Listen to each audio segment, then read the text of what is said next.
Stock market में अगर हम सब रिटेलर्स को मिला के देखें तो उनके पास पैसा बहुत है, फिर भी वो चार्ट को वन साइडेड ऊपर या नीचे की साइड पे मूव नहीं करा सकते हैं, क्योंकि वो सारा पैसा जो है वो किसी एक इंडिविजुअल के पास नहीं है, वो काफी सारे इंडिविजुअल्स में डिवाइडेड है, जिस वजह से ये नेक्स्ट टू इम्पॉसिबल हो जाता है कि किसी एक पर्टिकुलर टाइम पे सारे इंडिविजुअल्स एक ही डायरेक्शन में अपने ऑर्डर पंच करें, क्योंकि भले ही सब चार्ट सेम देख रहे हों पर फिर भी सबका चार्ट को देखने का नजरिया, सोचने का तरीका अलग अलग होता है। वहीं पे दूसरी तरफ एक स्मार्ट मनी होता है जो कि एक पर्टिकुलर इंडिविजुअल या एक इंडिविजुअल फर्म होती है जिसके पास हजारों करोड़ में फंड होता है।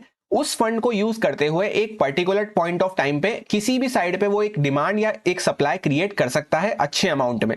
एक बढ़ते हुए चार्ट को गिराना या गिरते हुए चार्ट को बढ़ाने की पावर सिर्फ और सिर्फ स्मार्ट मनी में होती है, इसी वजह से हम उसको ऑपरेटर भी कहते हैं। पर क्या वाकई में हमें यह पता है कि वो कब बाय कर रहा है, कब सेल कर रहा है? बिल्कुल भी नहीं, क्योंकि वो हमारा कोई दोस्त रिश्तेदार तो है नहीं जो हमें बताएगा कि कब वो बाय कर रहा है, कब वो सेल कर रहा है। पर क्यों ना हम पास्ट में किए हुए ऑपरेटर के कामों को देख के ये ट्रैक कर सकें, उसका एल्गोरिदम समझ सकें कि किस सिचुएशन में वो किस तरह से रिएक्ट करता है, जिससे कि भले ही हमें 100% ये ना पता चले कि वो कब क्या कर रहा है, पर 70-80% भी अगर पता चल जाता है तो क्या इसमें कोई बुराई है? बस इसी उसके काम करने के एल्गोरिदम को कहा जाता है स्मार्ट मनी कंसेप्ट। जिससे क्या होता है, जब बाकी रिटेलर्स बेसिक प्राइस एक्शन पे काम कर रहे होते हैं जिसमें उनके ट्रैप होने के चांसेस ज्यादा बने रहते हैं, वहीं पे अगर कोई स्मार्ट मनी कंसेप्ट को समझ जाता है तो उसका बेसिक प्राइस एक्शन को ही देखने का नजरिया अलग हो जाता है। तो स्वागत है आपका स्मार्ट मनी कंसेप्ट सीरीज के थर्ड पार्ट में, जिसके रिलेटेड आपके डेली कमेंट्स एंड डीएम्स आ रहे थे मुझे कि वापस से स्मार्ट मनी कंसेप्ट सीरीज को मैं रिज्यूम कर दूं। ऑलमोस्ट 4-5 महीने पहले मैंने इस सीरीज को चालू करा था, जहां पे फर्स्ट वीडियो में हमने ये समझा था कि स्मार्ट मनी क्या होता है, कुछ बेसिक स्मार्ट मनी कंसेप्ट को देखा था, एंड साथ ही साथ मैंने आपसे ये भी शेयर किया था कि क्यों मैं इस सीरीज को फ्री ऑफ कॉस्ट आपको प्रोवाइड कर रहा हूं, जिसके लोग 30-40-50 हजार रुपए तक भी चार्ज करते हैं। उसके बाद सेकंड वीडियो में हमने ये जाना था कि लिक्विडिटी क्या होती है, किस तरह से लिक्विडिटी ट्रैप बनाए जाते हैं मार्केट में। तो अब ये थर्ड वीडियो होने वाली है उस सीरीज की। पर इस वीडियो को हम चालू करें उससे पहले आपको ये जानना जरूरी है कि मैंने उस सीरीज को पॉज क्यों किया था। यही रीजन है कि मैंने इसको पॉज करके पहले स्टॉप लॉस हंटिंग की सीरीज बनाई, जिससे कि आप ये समझ सके कि मार्केट में स्टॉप लॉस हंट किस तरह से किए जाते हैं ऑपरेटर के द्वारा। क्योंकि जब आप उनको समझ पाओगे तो ऑटोमेटिकली आप चार्ट की साइकोलॉजी को समझ पाओगे, कब चार्ट ऊपर जाएगा, कब नीचे जाएगा, कब मार्केट कंसोलिडेट करेगा, इस तरह से। क्योंकि अल्टीमेटली हम स्मार्ट मनी कंसेप्ट के थ्रू क्या पता लगाना चाह रहे हैं कि कब ऑपरेटर बाकी के रिटेलर्स का स्टॉप लॉस हंट करता है, जिससे कि हम उसके साइड पे होके उसके फेवर में काम कर सके। अगर आप एक बिगिनर भी हैं तो मैंने चार्ट की साइकोलॉजी पे पूरी आपके लिए एक प्लेलिस्ट बना दी है, उसको ढंग से आप चेकआउट करेंगे तो उसमें बहुत सारे मल्टीपल एग्जांपल्स के वीडियो भी मैंने आपको शेयर कर दिए हैं। उसके बाद ट्रेंड ट्रेडिंग के ऊपर, कंप्लीट मार्केट साइकिल के ऊपर भी वीडियो आपको अपलोड कर दी गई है। सारी चीजों को जब आप कंप्लीट सीक्वेंस में देखेंगे तो आपको ज्यादा मजा आएगा। यही रीजन था कि मैं चाहता तो पहले सीरीज भी कंप्लीट कर सकता था ये, पर उसमें उतना मजा नहीं आता, लोगों को आधी बातें उनको समझ में ही नहीं आती, ऊपर से चली जाती। ये बिल्कुल उसकी तरह से हो जाता है जैसे कोई ओटीटी प्लेटफॉर्म की सीरीज वगैरह होती है, जिसको हम अगर स्पीड बढ़ा के देखें या जल्दी जल्दी बीच में से कोई भी एपिसोड उठा के देखें तो हमें ना तो उसकी कहानी समझ में आने वाली है, कौन हीरो है, कौन विलेन है, किसका मर्डर हो गया, एटसेट्रा, कुछ भी हमें समझ में नहीं आएगा। एंड ट्रस्ट मी, जो भी सीरीज वगैरह स्टॉप लॉस हंटिंग की एंड जो भी ट्रेंड ट्रेडिंग वगैरह की वीडियो या इसके पहले के 2 स्मार्ट मनी कंसेप्ट की वीडियो मैंने आपके साथ शेयर करी है, उनको जब आप देखते हैं तो आपको कोई भी नॉर्मल घिसी पीटी बातें वहां पे देखने को नहीं मिलेंगी, जो हर दूसरी तीसरी वीडियो में आपको देखने को मिलती हैं, जो मार्केट में कोई काम भी नहीं करती है। कुछ वाकई में काम के प्रो टिप्स एंड एक्सपीरियंस मैंने अपना आपके साथ वहां पे शेयर किया है, तो आपको बहुत ही ज्यादा मजा आने वाला है, बहुत ही ज्यादा एडिशनल लर्निंग वहां से आपको मिलने वाली है। एंड स्मार्ट मनी में भी ऐसा ही है, जो भी मैं बातें आपके साथ शेयर करूंगा वो एक्चुअल में जो वर्क होती हैं मार्केट में, जो एक्चुअल में काम करती दिखती हैं, वही आपके साथ शेयर करूंगा। वरना किताबी बातें शेयर करने को तो ऐसे बहुत सारे पॉइंट्स हैं जो स्मार्ट मनी कंसेप्ट में आते हैं। अब एसएमसी सीरीज के लास्ट वाले पार्ट में हमने ये देखा था कि लिक्विडिटी क्या होती है, क्या नीड होती है ऑपरेटर को लिक्विडिटी की, एटसेट्रा। अब इस वाले पार्ट में हम ये समझने वाले हैं कि लिक्विडिटी को जनरेट करने के लिए ऑपरेटर क्या करता है। तो सिंपली वो रिटेलर्स को ट्रैप करता है एक बहुत ही छोटी सी टेक्निक को यूज करते हुए, जिसको कहा जाता है इंड्यूसमेंट टेक्निक। आज के वीडियो के सेशन का हमारा टॉपिक रहेगा इंड्यूसमेंट टेक्निक। ये एक स्मार्ट मनी कंसेप्ट होता है। सबसे पहले हम समझेंगे कि व्हाट इज इंड्यूसमेंट टेक्निक, मतलब क्या होता है इसका। सेकंड हम समझेंगे कि इंड्यूसमेंट जोन्स क्या होते हैं। थर्ड एंड मोस्ट इंपॉर्टेंट हम समझेंगे कि हाउ टू अवॉइड दिस, किस तरह से हम इसको अवॉइड कर सकते हैं। तो सबसे पहले इंड्यूसमेंट टेक्निक में इंड्यूसमेंट वर्ड का जो मतलब होता है वो होता है किसी को प्रेरित करना, प्रलोभन देना, बहलाना, फुसलाना, एटसेट्रा। अब एग्जांपल से आपको समझाऊं कि चार्ट पे अगर आपको कुछ ऐसा दिखाया जाता है कि यहाँ पे बाय साइड का सिग्नल जनरेट हो रहा है, तो सारे जो नॉर्मल प्राइस एक्शन यूज करते हैं, जो नॉर्मल रिटेलर्स होते हैं, जो नॉर्मल माइंडसेट से सोचते हैं, वो जब यहाँ पे बाय करने आ जाते हैं तो उनके अगेंस्ट में चार्ट को घुमा दिया जाता है, जिससे कि उनके सबके स्टॉप लॉस मार्केट खा जाए, ऑपरेटर उनके सबके स्टॉप लॉस खा जाए एंड उसको वहां पे लिक्विडिटी मिल सके। ये जो भी इंड्यूसमेंट जोन्स होते हैं, ये इस टाइप के जोन्स होते हैं जहां पे बहुत हाई बाइंग सेलिंग इंटरेस्ट रहता है ट्रेडर्स का, स्पेशली रिटेलर्स का, जिस वजह से वहां पे ample amount of liquidity generate होती है। इसी बात का फायदा उठाते हुए वहां से रिवर्सल जनरेट करता है ऑपरेटर, जिससे कि उसको हाई लिक्विडिटी मिल सके एंड पोटेंशियल रिवर्सल फॉर्म हो सके, जिससे कि फास्ट मोमेंटम उसके साइड पे आ सके। अब कुछ प्रैक्टिकल एग्जांपल्स मैं आपके साथ शेयर कर देता हूं, फिर बाद में अगर ये लाइव चार्ट पे भी दिखते हैं तो मैं आपको दिखा दूंगा, जिससे कि आपको और बेटर क्लैरिटी मिल जाए। तो फॉर एग्जांपल चार्ट का ट्रेंड जो था वो इस तरह से अप ट्रेंड बना हुआ था। अब जैसा कि मैंने आपको ट्रेंड ट्रेडिंग वाली वीडियो में समझाया है कि अप ट्रेंड से डाउन ट्रेंड में चार्ट कब शिफ्ट होता है, जब उसका कोई लो वगैरह वापस से ब्रेक होके एंड हाई क्रॉस नहीं कर पाता है मार्केट। तो यही कुछ रीजन है, मैंने आपके लिए पहले वो वाली वीडियोस बनाई है, उन वीडियोस को देख लेना ताकि आपको अच्छे से समझ में आएगा। तो जब तक यहाँ पे ये ट्रेंड रिवर्सल नहीं हो रहा है, बीच में यहाँ पे सपोज कोई पुल बैक वगैरह आता है, उसके बाद एक बार चार्ट वापस से ऊपर जाता है, पर ये प्रीवियस हाई को क्रॉस नहीं करा, अभी दोबारा से नीचे आता है और यहाँ पे ये ब्रेक डाउन कर देता है। यहाँ पे हर रिटेल ट्रेडर क्या है, सेल करने की कोशिश करेगा, उसको लगेगा यहाँ पे ये ब्रेक डाउन हो गया है। एक्चुअल में ये प्रीवियस जो स्विंग थी, ये मेन स्विंग होती है, जो मेन ट्रेंड चलता हुआ आ रहा था उसकी स्विंग जब तक ब्रेक डाउन नहीं हुई है तो ये फॉल्स ब्रेकआउट भी हो सकता है। यहां से जैसे ही वापस से ये ऊपर आएगा तो यहाँ पे बहुत तेजी का मोमेंटम हमें देखने को मिलता है। अदरवाइज होता क्या है, ये इस तरह से ब्रॉड ट्रेंड तो अपसाइड पे चल रहा था, बीच में यहाँ पे कुछ इस टाइप का बनेगा और वापस से चार्ट यहाँ पे ये करके और ऊपर निकल जाएगा। तो ये जो इसने छोटा सा यहाँ पे फेक मूव दिखाया, तो उससे क्या होता है, उनके सारे स्टॉप लॉस यहाँ पे ऊपर आ जाते हैं, तो चार्ट इनको क्लीन करता हुआ ऊपर की साइड पे चला जाता है। ऐसा जनरली इसलिए होता है क्योंकि जब चार्ट एक अच्छा मूव दे रहा हो, ब्रॉड ट्रेंड अपसाइड पे बना हुआ हो, तो वहां पे सबको ये पता रहता है कि हमें बाय करना है, बाय करना है। और जो ऑपरेटर होते हैं उनको वहां पे लिक्विडिटी नहीं मिल पाती ऊपर ले जाने के लिए, और प्लस जो न्यू रिटेलर्स होते हैं उनको इतनी समझ नहीं होती कि ब्रॉड ट्रेंड अगर अपसाइड का बना हुआ है तो हमें अपसाइड पे ही ज्यादा फोकस रहना है। वहीं पे ऑपरेटर क्या करता है, छोटे टाइम फ्रेम पे या छोटे से एरिया में सिर्फ इतना सा दिखाता है कि चार्ट नीचे आया, ऊपर गया, वापस से ब्रेकडाउन करा तो एम टाइप ऑफ पैटर्न भी दिखेगा, पर इसको वापस से चार्ट ऊपर ले जाएगा इस तरह से। ऐसा इसलिए हुआ क्योंकि ना तो कोई प्रीवियस मेजर स्विंग ब्रेकडाउन हो रही है, तो इस बात का हमें ध्यान रखना है, अगर ब्रॉड ट्रेंड अपसाइड पे बना हुआ है तो लोअर टाइम फ्रेम पे भी हमें उसी साइड की ट्रेड पकड़ने में ज्यादा ध्यान देना है, स्पेशली अगर हम न्यू ट्रेडर हैं। एंड बाई चांस अगर अगेंस्ट द ट्रेंड भी हमें कुछ मिल रहा है मोमेंटम वगैरह, तो उसको किस तरह से ट्रेड करते हैं वो मैंने आपको ट्रेंड ट्रेडिंग वाली वीडियो में समझा रखा है। सारी बातों को अगर मैं बार बार हर वीडियो में रिपीट करूंगा तो वो वीडियो काफी लंबी होती जाएंगी, प्लस जिन्होंने वो देख रखी है उनको भी वो बोरिंग लगेगा बार बार सेम बात सुनना, इसलिए आप उस वीडियो को चेकआउट कर लें अगर आपको डिटेल में समझना है। अब सेकंड एग्जांपल है ट्रेंड लाइन का। ट्रेंड लाइन में किस तरह से इंड्यूसमेंट होता है, जब एक ट्रेंड लाइन बार बार सपोर्ट या रेजिस्टेंस प्रोवाइड कर चुकी होती है इस तरह से, तो जब यहाँ पे सबको पता है यहाँ पे आए सेल कर दो, यहाँ पे आए सेल कर दो, यहाँ पे आए सेल कर दो, जब एक एक रिटेल ट्रेडर एक एक बिगिनर ट्रेडर को भी ये पता चल जाता है, तो एक बार क्या होता है, इसके ऊपर चार्ट जाता है। वो यहाँ पे जो सेल कर रहे थे वो भी डर जाते हैं, सेल नहीं कर पाते, प्लस यहाँ पे बायर्स आना चालू कर देते हैं, जिनके स्टॉप लॉस कहाँ मिलेंगे, ऑब्वियसली नीचे।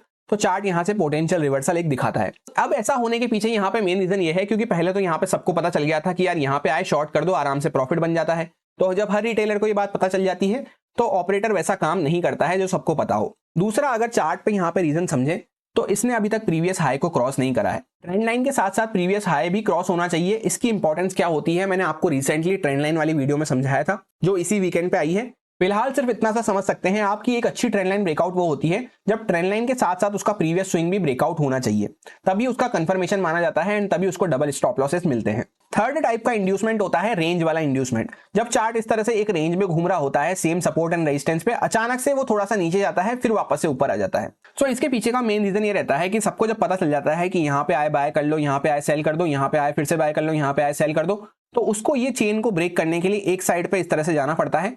जब ये इस तरह से जाता है सबको लगता है ब्रेकआउट हो गया, ब्रेकआउट हो गया। तो अगर ये इस तरह से ब्रेकआउट करके वापस से ऊपर आ रहा है तो भले ही आपने यहाँ पे शॉर्ट साइड की ट्रेड ली हो, आपको तुरंत ट्रेड कट करना बनता है। एंड जब वापस से ऊपर सस्टेन कर जाए तो यहाँ पे हम रिवर्सल के लिए ट्रेड प्लान कर सकते हैं, क्योंकि स्टॉप लॉस हंटिंग के नजरिए से यहाँ पे स्टॉप लॉस आ चुके होते हैं ऊपर।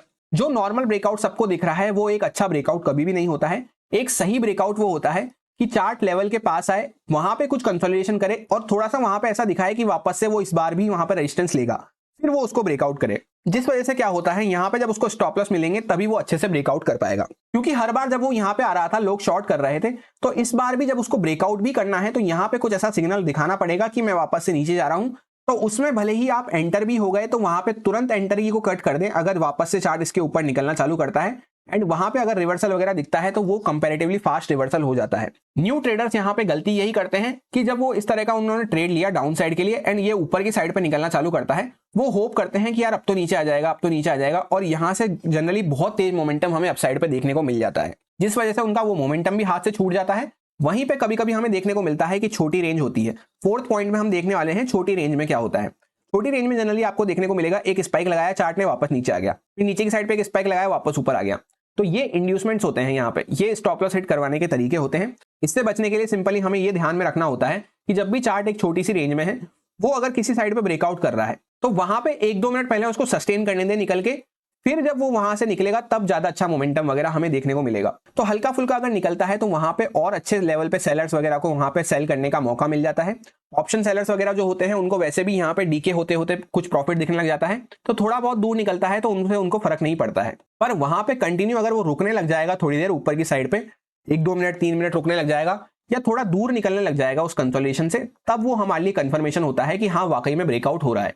नेक्स्ट इंड्यूसमेंट हमारे सामने निकल के आता है news and database inducement. Market में कोई भी न्यूज वगैरह आती है, कोई भी डेटा वगैरह आता है उसके रिलेटेड। फॉर एग्जांपल रिसेंटली जो अभी आईसीआईसीआई बैंक का रिजल्ट आया था, तो उसमें बहुत ही अच्छा रिजल्ट हमें देखने को मिल रहा था, काफी पॉजिटिव रिजल्ट था। उसकी वजह से आईसीआईसीआई बैंक 1% के आसपास गैप अप भी ओपन हुआ था। पर उसी दिन मार्केट ओपन होते ही मॉर्निंग में मैंने आपको ये टेलीग्राम पे अपडेट करके बताया था कि रिजल्ट भले ही पॉजिटिव आया है पर हमें रिजल्ट के हिसाब से काम करना नहीं होता, क्योंकि जनरली क्या होता है न्यू रिटेलर्स वहां पे इस तरह से सोचते हैं कि यार इसका रिजल्ट बहुत अच्छा आया है चलो बाय कर लो। ऐसा इसलिए होता है क्योंकि जो कॉमन न्यूज जो सबको दिख रही है वो उसके अकॉर्डिंग मार्केट में काम नहीं होता है। सिमिलरली ऐसा ही डेटा के अकॉर्डिंग होता है। अगर डेटा कोई बहुत अच्छा आ गया है एकदम से, तो या तो आपके हाथ से वैसे ही प्राइस जा चुका होगा गैप अप वगैरह खुल के, या फिर अगर नहीं गया होगा गैप अप वगैरह खुल के तो वो ऑलरेडी प्राइस्ड इन होगी वो बात। प्राइस्ड इन का मतलब होता है जैसे न्यूज तो फॉर एग्जांपल आज मंडे को आई है, पर हो सकता है चार्ट 2-3 दिन 4 दिन पहले से ही भग रहा हो, एंड आपको आज हाथ में आपके न्यूज मिली है तो आपको लगे यार इतनी अच्छी न्यूज आई है चलो बाय कर लेता हूं। पर हो सकता है किसी बड़ी पार्टी वगैरह को वो पहले से पता हो, तो वहां पे वो एक इंड्यूसमेंट क्रिएट होता है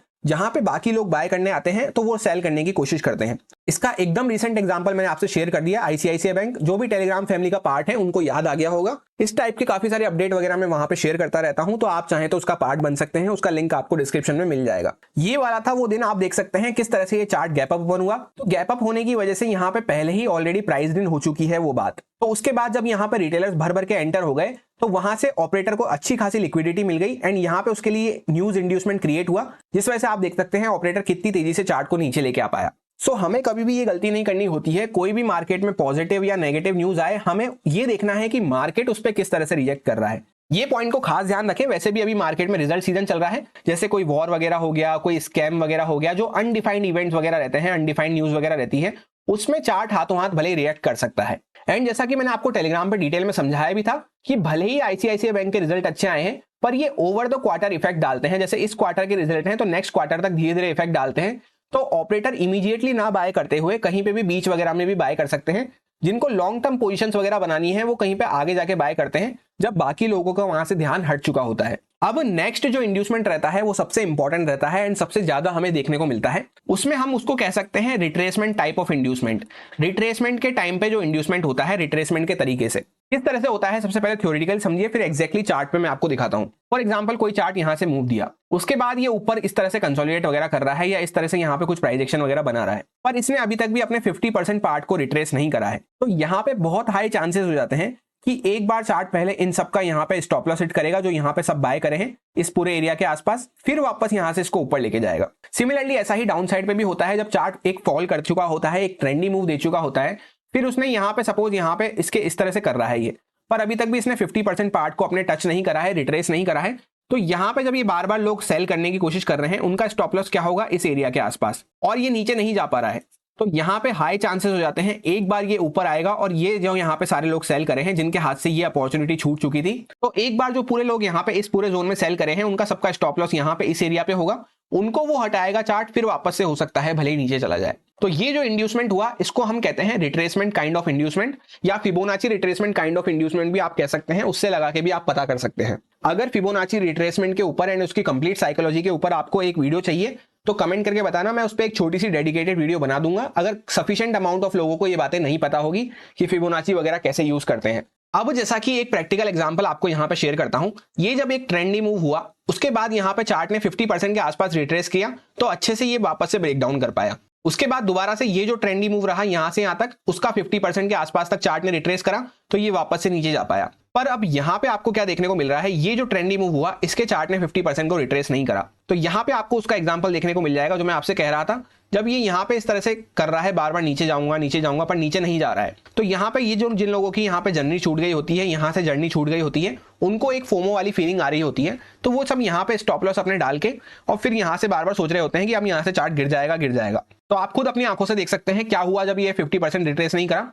पहले इसने पूरे यहां पे लोगों को हटाया, फिर जब वापस नीचे आना था तो फिर वापस वो नीचे गया। सेम ऐसा ही अपर साइड पे होता है। टाइम फ्रेम भी मैंने चेंज कर दिया, पहले हम 1 मिनट टाइम फ्रेम पे देख रहे थे, अब 5 मिनट पे भी देख लेते हैं और डायरेक्शन अपोजिट साइड का देख लेते हैं। जैसे यहाँ पे एक स्ट्रॉन्ग मूव हुआ तो इसके जब चार्ट ने 50-60% के आसपास रिट्रेस करा तभी वापस से एक अच्छा मूव मिल पाया। वहीं पे जो लोग यहाँ पे सोच रहे होंगे कि यार इतनी बड़ी कैंडल बन गई, ये रिट्रेस करके जब ये पुल बैक मिलने लगा तो यहाँ पे जनरली कौन बाय करता है, रिटेलर्स। तो उनके स्टॉप लॉस खा के पहले उनको हटाता है चार्ट, फिर वापस ऊपर जाता है।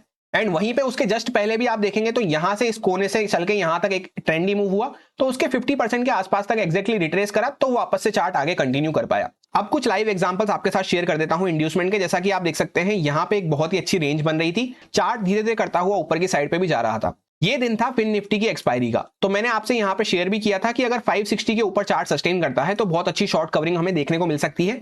उस दिन भी मैंने आपसे यही कहा था कि कोई इंपॉर्टेंट लेवल है या तो उसके ऊपर चार्ट अच्छे से सस्टेन करे, वहां पे थोड़ा सा दूर निकल जाता है तब ऑप्शन सेलर वगैरह को डर लगना चालू होता है। अदरवाइज जैसा अभी मैंने आपको बताया साइडवेज मार्केट के केस में कि थोड़ा सा ऊपर निकलेगा और वापस से नीचे आ जाएगा। प्लस साथ ही साथ एक इंपॉर्टेंट प्रो टिप ये है कि जब सारी दुनिया को यहाँ पे पता है ना कि ये ब्रेकआउट करने वाला है, उसके बाद भी ब्रेकआउट लेवल के पास आके 1-2 घंटे यहीं पे पड़ा रहा तो हर दुनिया के लोगों की नजर पड़ जाती है। एंड ये बात मैंने उसी दिन आपको शाम को डेली एनालिसिस वीडियो में भी समझाई थी। ब्रेकआउट लेवल पे कभी टाइम पास ना करे, भले नीचे आके वापस से थोड़े और स्टॉप लॉस क्रिएट करके फिर वाले ही चल जाए। एंड सेम ऐसा ही एक बहुत इंपॉर्टेंट पॉइंट होता है, अगर चार्ट दूर से चलता हुआ आ रहा है, जैसे पहले इतनी सी रेंज बन रही थी तो एकदम लोअर पॉइंट से चलता चलता ऊपर का पॉइंट ब्रेकआउट कर रहा है तो ये भी मोस्ट प्रोन एरिया हो जाता है इंड्यूसमेंट के लिए। क्योंकि जो सिर्फ आंखों से देखते हैं, चार्ट को फील नहीं करते, बायर सेलर की साइकोलॉजी नहीं समझ पाते, स्टॉप लॉस वगैरह कहां है नहीं समझ पाते, सिर्फ आंखों से प्राइस एक्शन को देखते हैं, उनको यहाँ पे क्या दिख रहा है कि यार ये ब्रेकआउट हो गया, इतनी स्ट्रॉन्ग कैंडल भी क्लोज हो गई तो भर भर के यहाँ पे लोग बाय कर लेंगे। तो जब भर भर के लोग बाय करेंगे तो ऑपरेटर क्या करेगा, वो सेल करेगा। जो भी पॉइंट्स मैंने आपके साथ शेयर करे हैं आप उनको दोबारा सुन के ध्यान से रखेंगे, बैक टेस्ट वगैरह करेंगे चार्ट पे तो ये आपके बहुत ही काम आएंगे, जो कि आपको मैक्सिमम टाइम ट्रैप से बचाएंगे। 100% नहीं बचा पाएंगे क्योंकि 100% तो ऑपरेटर का माइंड हम रीड नहीं कर सकते, पर ये कुछ बातें हैं अगर इनको हम ध्यान रख लेते हैं तो हमारी एक्यूरेसी नेक्स्ट लेवल हो जाएगी। सो आप लोगों के डिमांड पे, आप लोगों के कहने पे मैंने इस सीरीज को वापस से स्टार्ट कर दिया है और भी काफी सारी वीडियोस इसमें आती रहेंगी। जैसा कि इतनी अच्छी सीरीज एकदम फ्री ऑफ कॉस्ट आपको मिल रही है तो आप लोगों की तरफ से प्यार एंड सपोर्ट रुकना नहीं चाहिए। मेरे किए हुए एफर्ट्स आपको पसंद आ रहे हैं, नहीं आ रहे हैं, लाइक एंड कमेंट करके जरूर बताएं। आपका कुछ फीडबैक वगैरह है तो वो भी आप कमेंट करके बता सकते हैं, कोई क्वेरी वगैरह है तो वो भी आप कमेंट करके पूछ सकते हैं, क्योंकि आप लोग मोटिवेट करेंगे तभी मैं आपको और भी चीजें सिखा पाऊंगा। तो मिलते हैं किसी और वीडियो में। इस वीडियो में फिलहाल इतना ही। Thank you.